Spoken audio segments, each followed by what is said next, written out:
Assalamualaikum warahmatullahi wabarakatuh. Ila hadratin Nabil Mustafa Rasulillah wa ilal malaikatil muqarrabin wal anbiya wal mursalin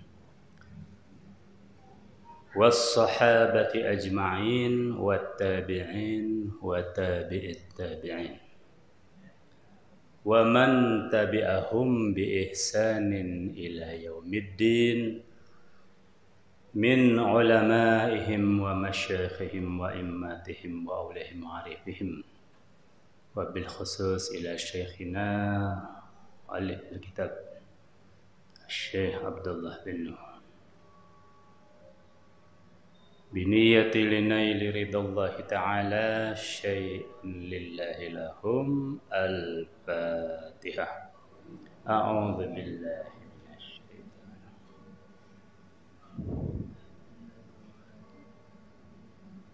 alhamdulillahi rabbil iyyaka na'budu siratal ladzina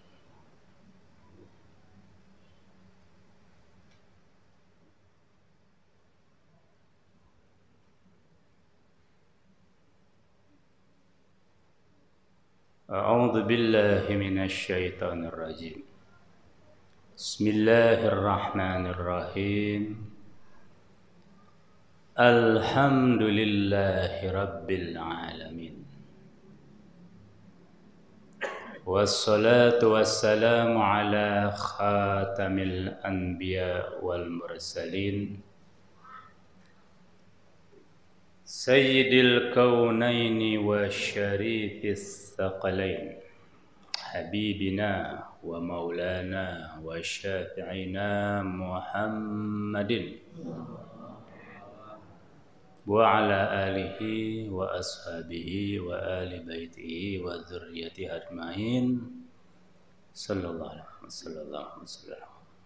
Allahumma ihfazna wa asimna minadz dzunubi kabairiha wa saghairiha la siyama asyirku bika wa uququl walidaini wal kadhibu wal kibru wal ajbu wal khiyanatu wa khulqul wa'di wa adamul wafa'i bil ahdi wal ghibatu wa dzulmun nasi wa nisyanu anna al-ilma wad-dina lil 'amali bihi la lil jadil wal mira'i bi rahmatika ya arhamar rahimin. Rabbi shrah li sadri wa yassir li amri wahlul 'uqdatan min lisani yafqahu qawli. Rabbi zidni ilma warzuqni fahma.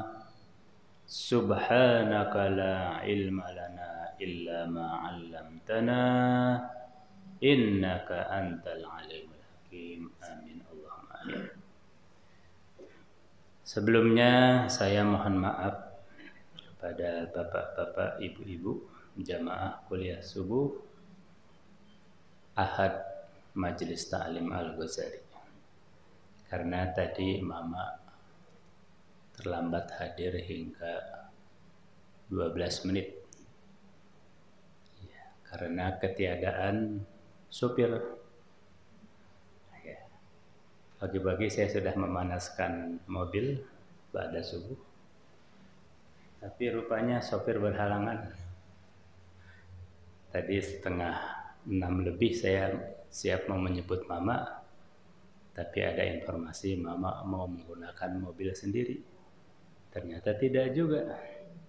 Jadi salah informasi ya. Maka tadi saya masuk ke majelis, saya tunda 10 menit agar jamaah menikmati kajian mama, waktunya tidak terkurangi. Mohon maaf sekali lagi. Sekarang kita mengaji Ana Muslim. Untuk kesekian kalinya saya memberi peringatan. Mohon tidak terkecoh dengan judul kitab ini Ana Muslim Sunni Syafi'i. Aku seorang Muslim berpaham Sunni dan bermadhab Syafi'i. Jangan terkecoh dengan judulnya, sama sekali kitab ini tidak mengajarkan kita untuk fanatik sebuah madhab dan menganggap madhab lain salah, tidak. Justru dari kitab Ana Muslim ini, subhanallah, kita belajar bagaimana memahami pengertian sebuah madhab. Mengapa dalam Islam banyak timbul madhab? Hal itu karena dari awal Islam sudah membuka pintu kemerdekaan berpendapat bagi umatnya seluas-luasnya. Belum pernah ada umat lain, bangsa lain yang menikmati kemerdekaan berpendapat seperti Islam. Bahkan saya berani mengatakan sudah jauh melampaui demokrasi. Dan ini saya tidak bicara bohong atau kosong. Buktinya ada, karena di dalam Islam ini sudah lahir belasan firqah, aliran-aliran dalam memahami percabangan ilmu tauhid yang merupakan ilmu menyokong pilar pertama, al-iman. Dan telah lahir pula di Islam ini ratusan madhab. Madhab adalah aliran dalam memahami percabangan ilmu fikih, dan ilmu fikih adalah ilmu utama yang menyokong pilar kedua, yaitu al-Islam. Dan juga telah lahir ribuan tarekat sebagai aliran dalam memahami percabangan ilmu tasawuf, di mana ilmu tasawuf adalah ilmu utama untuk menyokong pilar ketiga, yaitu apa? Al-ihsan. Ingat, agama kita punya 3 pilar: iman, Islam, dan ihsan. Jangan ada yang goyah ya. Salah satu pilarnya jangan ada yang goyah, apalagi 3-tiganya goyah. Kita bawa sampai mati itu 3 pilar ini dalam keadaan kokoh. Diperkokohnya dengan 3 ilmu tadi: ilmu tauhid, ilmu fikih, dan ilmu tasawuf. Ya. Tetapi di dalam ilmu-ilmu ini ada percabangan-percabangannya. Ya. Ada pokok, ada cabang. Di pokok pasti umat Islam bersatu padu. Yang tidak sepakat ya keluar dari Islam. Tetapi di cabang inilah seninya. Ya, umat Islam diberi kebebasan berpendapat. Maka lahirlah apa tadi? Belasan firqah, ratusan madhab, ribuan tarekat. Kok firqah cuma belasan sih? Karena dalam ilmu tauhid cabangnya sedikit, dominannya pokok. Ya, dominannya adalah usuluddin, furu'nya sedikit. Bergeser ke fikih, nah furu'nya makin banyak. Makanya jumlah madhab yang pernah lahir dalam Islam ratusan. Saya mensinyalir sampai 250-an. Mudah-mudahan kita ada waktu ya menelusurinya ya. Cuma sebagian besar punah, sekarang tinggal tersisa berapa? 8 ya. 4 Ahlus Sunnah wal Jamaah, 2 Syiah, sehingga 6 masih ada lagi madhab kecil lainnya, yaitu Ibadi dan Zahiri. Ya. Bergeser ke tasawuf, cabangnya semakin rimbun, sehingga aliran-aliran yang lahir yang disebut dengan tarekat jumlahnya ribuan. Di Ahlus Sunnah wal Jamaah saja ada berapa? Ustaz Hamim ada berapa tuh? Tarekat di Ahlus Sunnah wal Jamaah 60-an sekian ya, 63 ya. Nah, yang mengurusnya itu Habib Lutfi. Habib Lutfi adalah World Sufi Forum Leader, ya, pemimpin forum tasawuf sufi dunia. Ya, jadi ahli-ahli sufi sedunia itu merujuknya kepada Habib Lutfi, karena Habib Lutfi ini memursyidi lebih dari 20 tarekat. Memursyidi, ya. Dulu waktu saya pertama kali kenal dengan Habib Lutfi 20 tahun yang lalu, beliau masih memursyidi 4 tarekat. Itu saja saya sudah kagum. Itu sama dengan Anda menyetir 4 mobil sekaligus. Bisa enggak? Ya, 1 mobil aja susah ya. Ini 4 mobil sekaligus. Sekarang lebih dari 20 mobil. Itulah salah satu karamah dari Habib Lutfi, ya. Nah, jadi saya tidak ngomong kosong bahwa dalam Islam itu kebebasan berpendapat amat sangat dijamin. Itu buktinya. Telah lahir belasan firqah, ratusan madhab, dan ribuan tarekat. Semuanya bagus.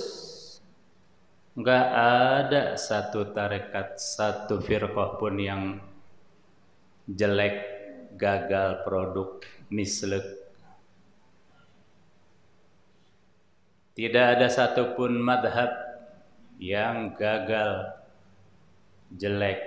Tidak ada satu tarekat pun yang buruk, kacing calang. Semuanya bagus, semuanya adalah mutiara-mutiara yang harusnya kita jaga. Kalau ada yang mencaci salah satu madhab dalam Islam, atau mencaci salah satu firqah, atau mencerca salah satu tarekat, mungkin saya yang paling dulu marah.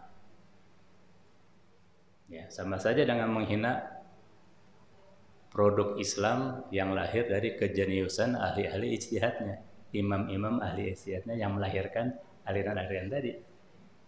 Semuanya bagus. Kenapa? Karena segagal-gagalnya ahli ijtihad, sekeliru-kelirunya ahli ijtihad sudah diberi 1 kali lipat pahala berijtihad, kalau tepat 2 kali. Cuma yang tahu siapa yang keliru, siapa yang tepat hanya Allah SWT. Taruhlah Imam Syafi'i yang keliru ketika beliau mengijtihadkan bahwa kunut di waktu subuh, yaitu sebelum sujud, wajib hukumnya. Taruhlah beliau yang keliru, itu saja sudah dapat 1 kali lipat pahala berijtihad. Yang kita uber dengan ibadah 1000 hari pun gak akan kekejar. Ya, malamnya dipakai tahajud, siangnya dipakai puasa. Coba aja nguber 1 kali pahala ijtihadnya Imam Syafi'i yang keliru tadi, yaitu dalam wajibnya kunut salat subuh, gak keuber.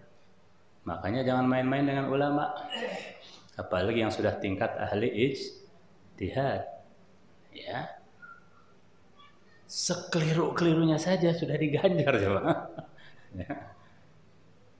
Sudah dapat bonus yang berlimpah, apalagi kalau tepat. Nah, artinya lebih lanjut, tidak ada satupun produk gagal dari sekian banyak firqah, madhab, dan tariqah. Tidak ada. Ya, cuma kita yang awam yang bingung ya, menghadapi begitu banyak produk yang bagus-bagus, bingung kan milihnya? Bingung. Seperti orang kampung, ibu-ibu kampung, boleh dia kaya raya, tapi ketika dibawa ke toko busana yang sangat megah, ya, Sogo misalnya, di mana, di Tokyo ya, di Ginza misalnya, waduh bingung dia, milih yang mana ini, semuanya kebeli sama dia, cuma yang mana? Ya, maka dibutuhkan seorang konsultan untuk memilihkan mana yang tercocok, mana yang paling pas untuk si ibu kampung tadi. Ya, duit mah enggak blek. Nan kami mah bingung, rek milih nu mana ya teh? Kabeh katinggalina alus. Katinggali lemburnanya. Ih, kami mah bingung nu mana teh? Kabeh katinggalina alus. Nah, ya. datang konsultan. Itulah yang terjadi pada diri kita. Umat Islam di mana saja berada, maka umat Islam yang berada di Nusantara Raya ini, Melayu Raya, 7 negara Melayu yang paling besar adalah Indonesia. Ketika bingung memilih madhab mana yang cocok, dipemilihkan. Konsultan kita adalah para aulia arifin billah, ya, yang bijak, bestari. Kira-kira yang cocok untuk wilayah Nusantara Raya ini apa? Dipilihkanlah Ahlus Sunnah wal dengan madhab Syafi'i, firqahnya Asy'ari. Maka kita pun dikenal sebagai Sunni, Asy'ari, Syafi'i. Makanya mama kitabnya berjudul Ana Muslim Sunni Syafi'i, bukannya fanatis. Seandainya mama ngarangnya ini di Timbuktu, Mali, Afrika Tengah sana, mungkin judulnya Ana Muslim Sunni Maliki. Ya. Kalau mama seorang Cina tinggal di Guangzhou, mungkin mama mengarangnya Ana Muslim Sunni Hanafi. Ya.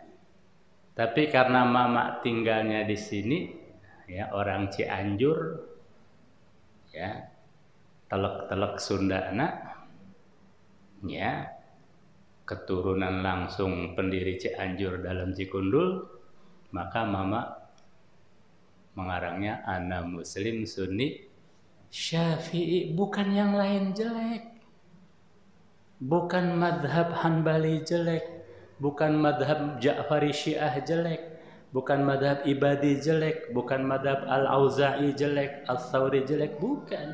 Tapi nggak cocok. Yang cocoknya adalah ini sudah. Dan kita tidak perlu fanatis itu. Kalau kita pindah bermukim ke Casablanca, Maroko, tinggal di sana sekian tahun, mungkin kita pindah madhab.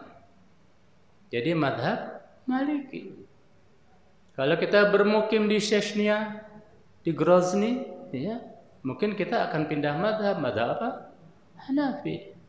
Kalau kita bermukim di Madinah, ya, mungkin saya pindah ke Madinah yang dikurupkan cakat Rasulullah, menghabiskan sisa waktu, ya, sekian tahun sampai ajal, ya, daripada saya repot-repot, saya adopsi saja madhab Hanbali. Ya, kalau kita pindah ke Tehran atau ke Qum, pakai saja madhab Ja'fari di sana. Ya, dari Syiah, nggak masalah. Ya, kalau kita bekerja sebagai asistennya Sultan Qaboos atau keturunannya, beliau sudah meninggal. Ya, pakai saja madhab Ibadi di sana. Ya, gitu aja repot. Karena semua madhab adalah bagus. Ya, produk karya brainchild dari imam-imam ahli ijtihad yang jenius-jenius itu, dan mendapat taufik dari Allah Subhanahu wa Ta'ala. Tidak ada satupun ulama yang jahat. Tidak ada ahli-ahli ijtihad yang dipersekusi, dinyatakan salah. Ikuti pengajian setiap 2 Jumat sekali, yaitu Al-Mizan Al-Kubro, di mana semua ahli-ahli ijtihad apapun pendapatnya dipuji. Tidak ada salah benar itu ya. Yang ada lemah atau kuat, rojih atau marjuh, ya, atau mutasyaddidun atau mutakhaffifun atau mutawassitun, farja'al amru ila martabatail mizan. Ya, paling banter musibun atau mukhtiun. Ya, tepat atau keliru. Itu sudah paling keren itu. Penilaian seperti itu sudah paling tajam. Tidak ada ahli ijtihad yang dipersekusi, dinyatakan bersalah karena hasil ijtihadnya. Tidak ada. Oleh Allah dan oleh Rasulnya. Dan oleh para aulia yang bijak. Kecuali orang-orang sombong. Seperti ada khalifah yang zalim zaman dulu, saya lupa namanya, nggak perlu diingat lagi namanya, yang hanya karena seorang ulama berbeda pendapat dengan dia, dia mengatakan Quran makhluk Allah. Si ulama ini mengatakan tidak, Quran bukan makhluk Allah. Maka itu ulama digantung. Ya, jasadnya dibiarkan menggantung lebih dari seminggu membusuk di halaman istana. Siapa bilang khalifah itu selalu baik? Ada khalifah yang bejatnya seperti itu. Ya, itu jasad ulama dibiarkan membusuk, garing, ya, digantung. Ya, akhirnya dia matinya pun juga mati celaka itu khalifah. Ya, yaitu ketika dia akan dipulasara, ada kucing menerkam matanya, dikorowot matanya sama kucing itu. Kucing apa itu ya? Itu baru di dunia ya, apalagi di akhirat nanti. Tidak ada ulama yang dipersekusi, ulama ahli syariat karena pendapatnya. Ya, se-ekstrim-ekstrimnya pendapat ulama ya didengar aja. Nggak cocok tinggalkan. Cocok ambil, itu saja ya. Siapa tahu pendapat yang kita katakan sekarang ekstrim, oh ini mah ekstrim radikal, oh itu ekstrim liberal. Siapa tahu di satu waktu akan bermanfaat di suatu ruang dan waktu, entah kapan, entah di mana, lebih cocok. Itu ya. Ada ulama yang mengharamkan rokok, silakan. Mungkin satu waktu akan bermanfaat. Sebaliknya ada ulama yang menghalalkan rokok, bahkan mewajibkan, silakan. Ya, tinggal kita pilih yang mana. Ya, saya mah bukan perokok ini, nggak masalah. Gitu. Ada yang mengharamkan musik, ada yang menghalalkannya, ada yang mengatakan suara wanita aurat, ya. Ada yang mengatakan tidak. Silakan. Ya. Ada yang subuhnya pakai spion, ya. Kayak kita nih, ya, subuhnya pakai spion. Ada terserah. Itu ya. Jadi enteng-enteng saja. Itulah ya. Untuk kesekian kalinya saya peringatkan bahwa anak muslim ini bukan mengajari kita fanatisme suatu mazhab, justru membuka pintu hati kita, wawasan kita selebar-lebarnya kita, sehingga kita menjadi muslim yang toleran. Nah, di antara masalah-masalah yang biasa dipersengketakan karena ini masalah furu adalah masalah tentang keakidahan. Masalah furu keakidahan. Jadi akidah juga ada furunya ya, yaitu keyakinan kepada keberadaan wali, wujudul aulia. Karena ini bukan usuluddin, maka jangan heran kalau ada orang mengatakan aku tidak percaya adanya wali. Apa itu wali? Tidak ada wali. Wali songo, wali songo, wali songong sugan. Pernah nggak menemukan orang seperti itu? Pernah ya? Jangan dikafirkan ya, bapak-bapak, ibu-ibu. Jangan dikafirkan mereka. Karena ini bukan usuluddin. Kecuali kalau mereka mengatakan saya nggak percaya sama malaikat, nah kafir kamu. Keluar dari Islam. Saya tidak percaya Rasulullah sebagai khotamul anbiya, nabi penutup. Nggak percaya, ya silakan keluar dari Islam. Bikin agama baru. Gitu ya. Tapi kalau tidak percaya pada wali, ya silakan. Tidak menyebabkan Anda keluar dari agama Islam. Ya. Nah, kepercayaan kepada wali ini nanti akan menghasilkan turunan. Misalnya ziarah kubur wali. Ya. Ada ritual ziarah ya. Ziarah wali Songo, ziarah wali Pitu, ziarah wali di Lombok apa? Wali Khomsah. Ya. Saya bahkan sampai ziarah ke Patani ya, Thailand Selatan. Di situ ada makam Syekh Samsuddin Al-Palembani. Ya, alhamdulillah saya bisa ziarah ke sana ya. Alhamdulillah ya. Nah, Turunan lainnya apa? Percaya akan adanya karomah. Karomah para wali. Karomah itu seperti mukjizat. Cuma mukjizat milik para nabi, Allah berikan kepada para nabi. Karomah Allah berikan kepada wali. Ya. Apalagi? Ya, tabarrukan, alap berkah. Ya. Gelas ajengan diparbetkeun ku santri. Diminum. Ya. Itu. Bekas patilasannya ya, diambil barokahnya. Ya.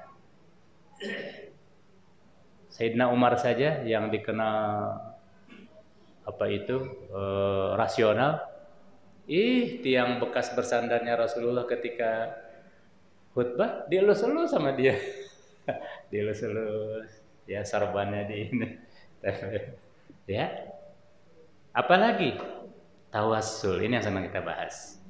Tawassul. Menjadikan para kekasih Allah sebagai cukang lantaran, sebagai wasilah, sebagai sarana, sebagai facility untuk kita memohon kepada Allah Subhanahu wa taala.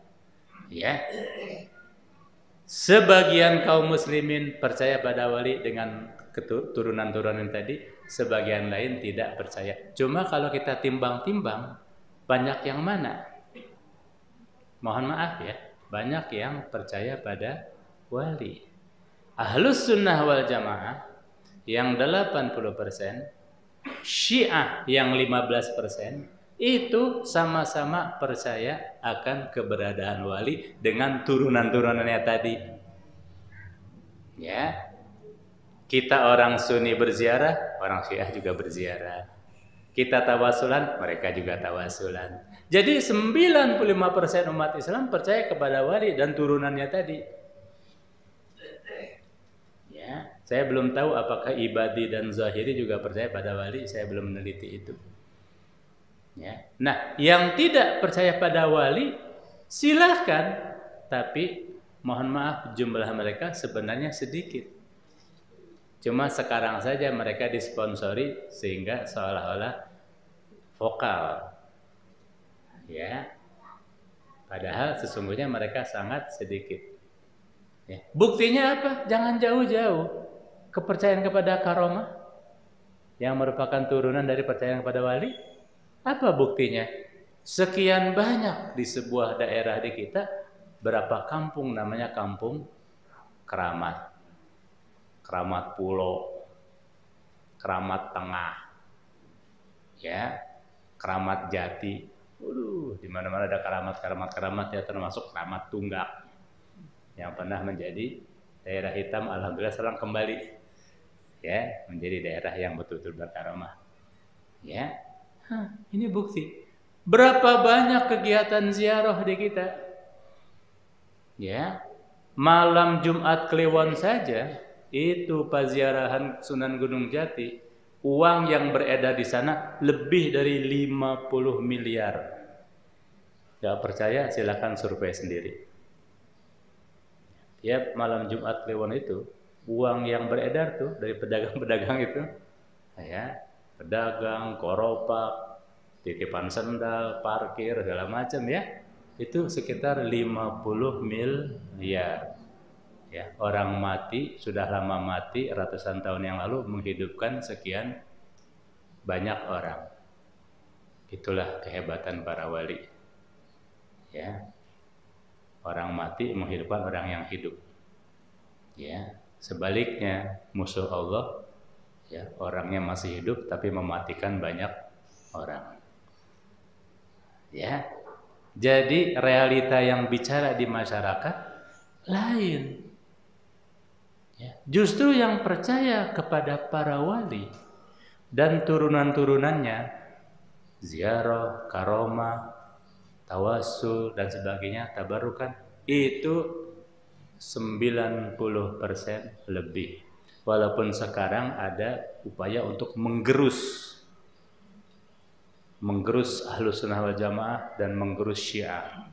Kenapa? Karena ini bagian dari agenda akhir zaman, ya, sebab perang akhir zaman itu sesungguhnya bukan perang militer amunisi, tapi perang energi.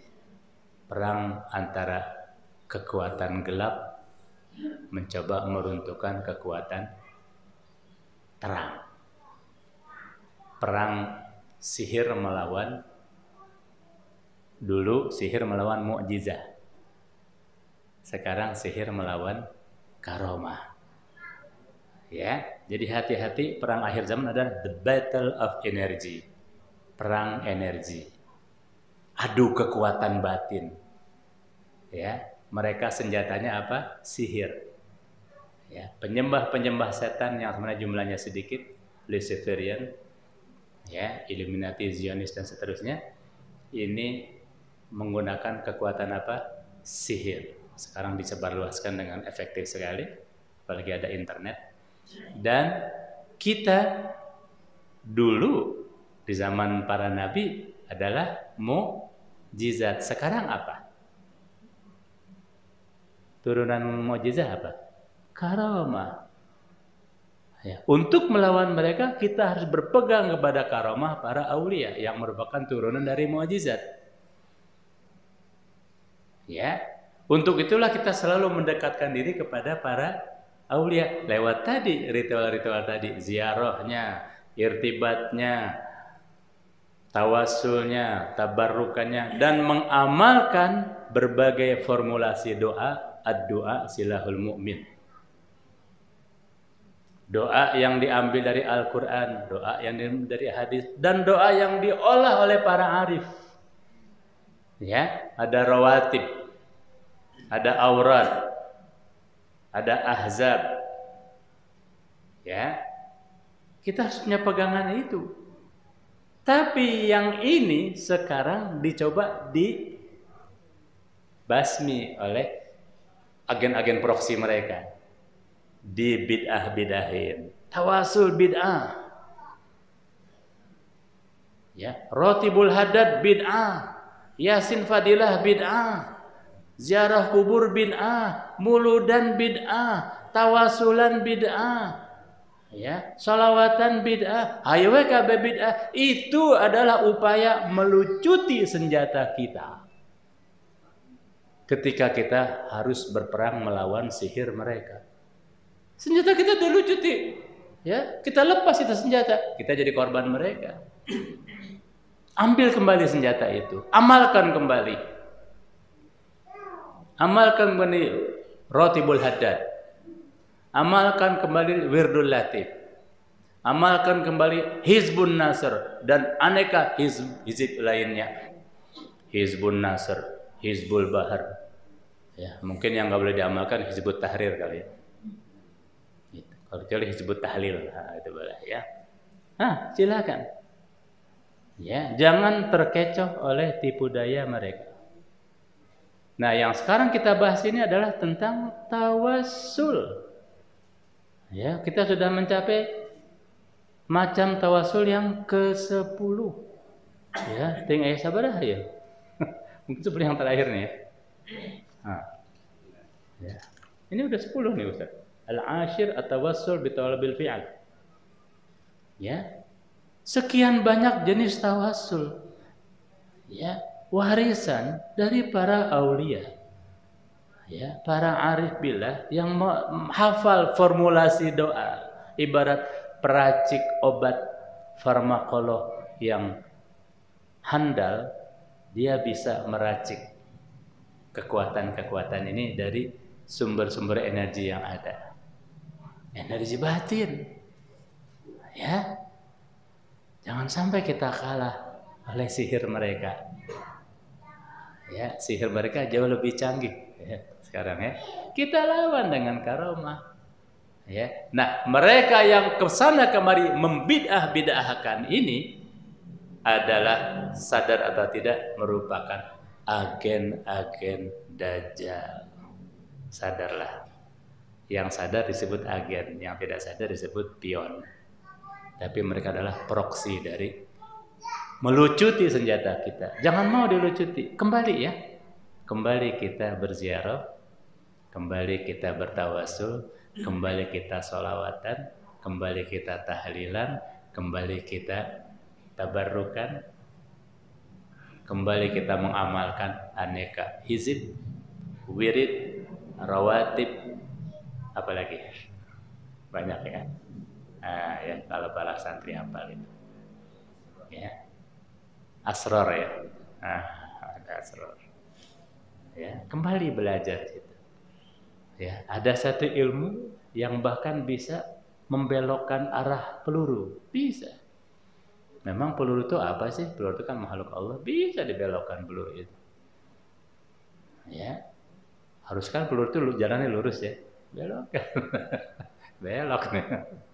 Ya, ada satu ilmu ya. Nah, seperti itu ya.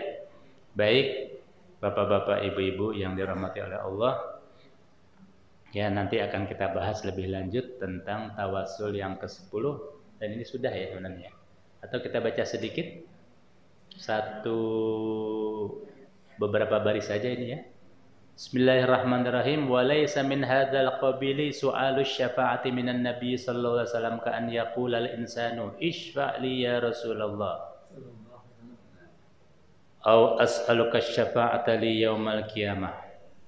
Tapi kalau ada orang bertanya, kalau ada yang memohon syafaat kepada Rasulullah, ya ketika bertemu dengan Rasulullah dalam mimpi misalnya, ya kebanyakan dari kita bertemu dengan Rasulullah dari jalur mimpi. Kalau langsung ketemu belum tentu kuat, ya. Maka si orang ini berkata, ya Rasulullah, nanti aku diberi syafaat ya di hari kiamat nanti. Nah, ucapan seperti ini tidak masuk dalam jenis tawasul yang ke-10. Ya, itu macamnya lain ini ya. Nah, jadi kalau bapak-bapak, ibu-ibu mimpi ketemu Rasulullah, jangan lupa. Ya, jangan lupa bicara pada beliau, ya Rasulullah, sertakan aku dalam payung syafaatmu yang agung. Yang biasanya gempernya. Mimpi ketemu Rasulullah, mulut kita terkunci. Rek ngomong naon itu. Ya, kasih mak manten. Ya, terpana oleh cahayanya Rasulullah ya, sehingga lupa. Ya. Tapi gerak hati kita terbaca oleh beliau insyaallah. Bangun tidur kita langsung salawat.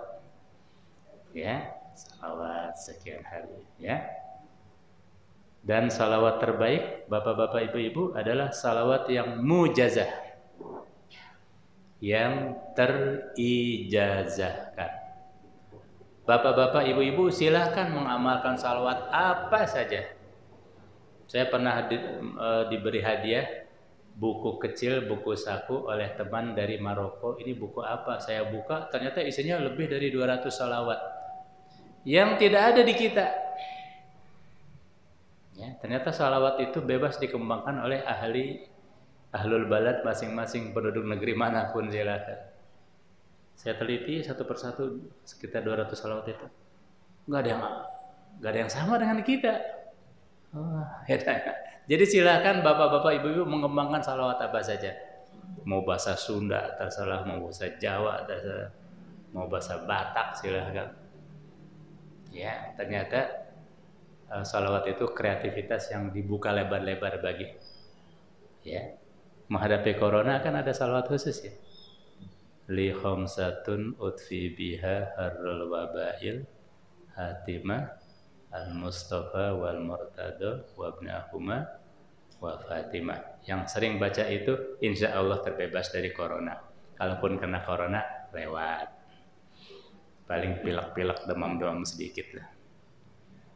Ya, apalagi Allahumma shalli ala sayyidina Muhammad wa ala Muhammad adada kulli da'in wa dawa. Ya, masih banyak salat lain ya. Nah, seperti itu ya. Salawat yang terbaik adalah salawat yang terijazahkan. Ya, alhamdulillah saya mendapat salah satu salawat terijazahkan langsung dari mama, yaitu salawat idrokiyah. Selagi saya mampu saya amalkan sehari 1000 kali. Ya, saya juga mendapat salawat syajaah dari Mama Khafid Cilember. Ya, saya dapat salawat dikil apa? Qaddaqat hilati. Ya. dari Habib yang di Ampel itu siapa itu? Alhamdulillah ya. Alhamdulillah saya mengantongi sekitar lebih dari 17 salawat. Ya. Dipakainya dalam kondisi tertentu situasional. Kondisional dan situasional. Ada salawat penangkal sihir, ada penangkal santet. Salawat syaja'ah. Ya.